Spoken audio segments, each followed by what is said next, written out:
तो मेरे प्यारे दोस्तों, स्वागत है मेरी एक और नई एक्सप्लेनेशन के अंदर। तो मार्शल इनवर्स की इस एपिसोड की शुरुआत में हमें फेंग हाउ और उसी कल्टीवेटर को दिखाया जाता है। असल में इनकी नेम होता है योंग फेंग और वहाँ पे मौजूद जितने भी बाकी कल्टीवेटर होते हैं वे सभी एक साथ मिलकर ईजिंग को हासिल करने के लिए आगे बढ़े होते हैं। पर योंग फेंग फेंग हाउ से कहता है, छोटे भाई लगता है हमें इतना जल्दी करने की जरूरत नहीं है, क्योंकि इस तरीके की ट्रेजर को कोई ना कोई बीच तो प्रोटेक्ट करता रहता है। कुछ देर बाद हमें इस बारे में पता चल ही जाएगा। पर तभी हम देख पाते हैं कि जो बाकी कल्टीवेटर्स होते हैं उनके ऊपर स्नो जायंट एप बीस्ट तुरंत ही हमला कर दिया होता है, जिसकी वजह से उन सभी को काफी ज्यादा दिक्कत हो रहा था। वहाँ पे मौजूद जितने भी कल्टीवेटर होते हैं वे सभी मार्शियल मास्टर रियलम पर होते हैं। इसी वजह से उन सभी मास्टर को वे सभी हराते हुए आगे बढ़ने लगता है। पर कुछ कल्टीवेटर यूजिंग के पास पहुँचने भी कामयाब हो गया था, पर उनके लिए ये काम इतना भी ज्यादा आसान नहीं होने वाला था, क्योंकि वहाँ पे एक पावरफुल जायंट एप होता है जो कि इन सभी एप का लीडर था। और ये जायंट एप काफी ज्यादा पावरफुल होता है, जो कि वहाँ पे मौजूद सभी कल्टीवेटर को ही काफी इजीली पीछे कर रहा होता है। इस मॉन्स्टर की अटैक से बचना उनके लिए काफी ज्यादा दिक्कत हो रहा था। इसके बाद वो जायंट एप तुरंत ही वहाँ पे ईजिंग जो होता है उसे अपने हाथों से पकड़ लिया था। ये देखने की बात मास्टर योंग फेंग कहता है यही सही टाइम है, और वो अपनी पावर्स को एक्टिवेट करते हुए तुरंत ही जायंट एप के ऊपर हमला कर दिया होता है। वो काफी कोशिश करता है उस जायंट एप को हराते हुए ईजिंग को हासिल करने की, पर वो ऐसा नहीं कर पाता।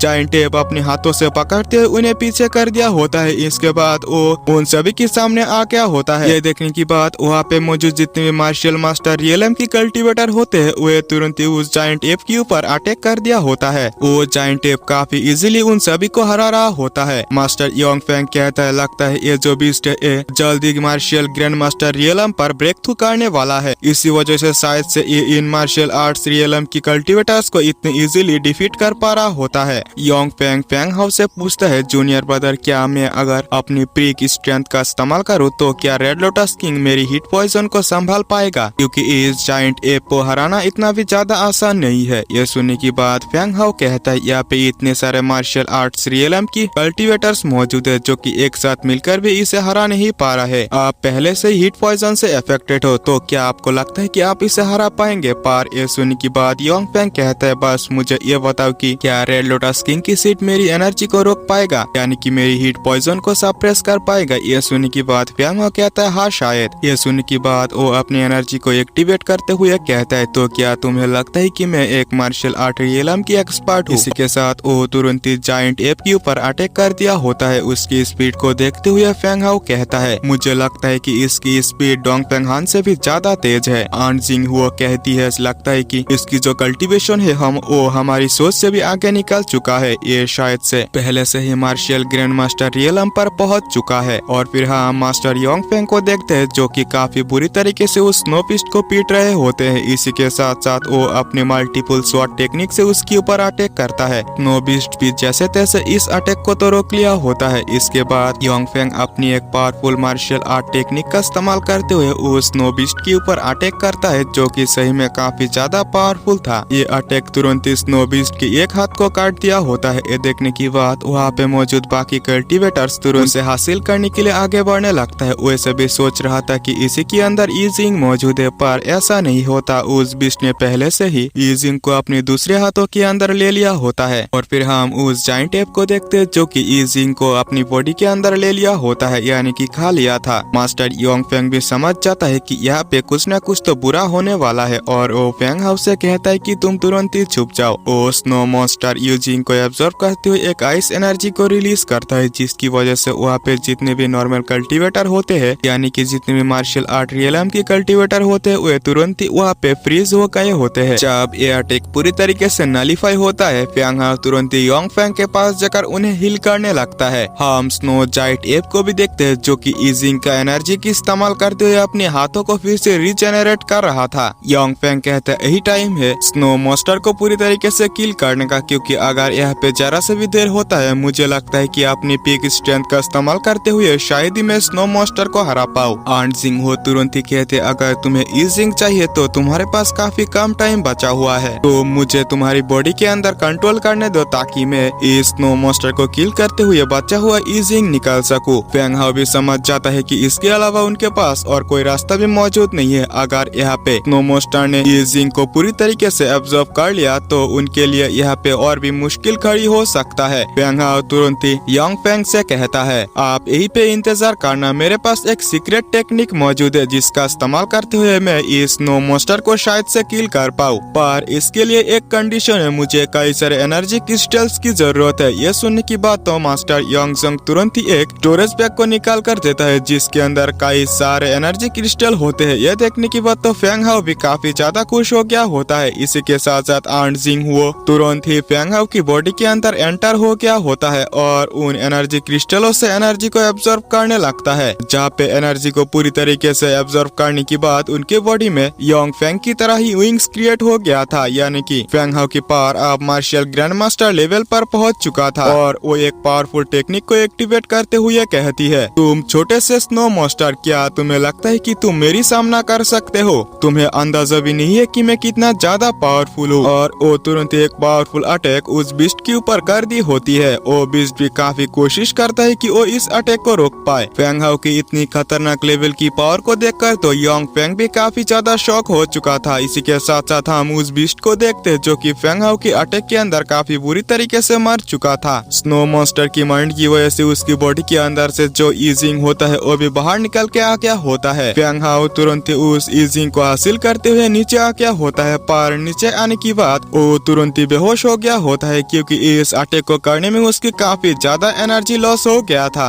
यांग फेंग भी काफी कोशिश करता है कि फेंग हाओ को उठा पाए और वो फेंग हाओ के लिए काफी ज्यादा परेशान हो जाता है। इसी के साथ साथ मार्शल यूनिवर्स की एपिसोड यहीं पे एंड होता है। तो अगर आप लोगों ने अभी तक हमारे चैनल को सब्सक्राइब नहीं किया तो प्लीज कर देना। इसी के साथ साथ वीडियो को लाइक जरूर से करना। जो भी आपकी दोस्त ऐसी वीडियो को देखना पसंद करते हो उसे शेयर जरूर से करना। मिलते हैं इसके अगली वीडियो में, तब तक के लिए बाय बाय।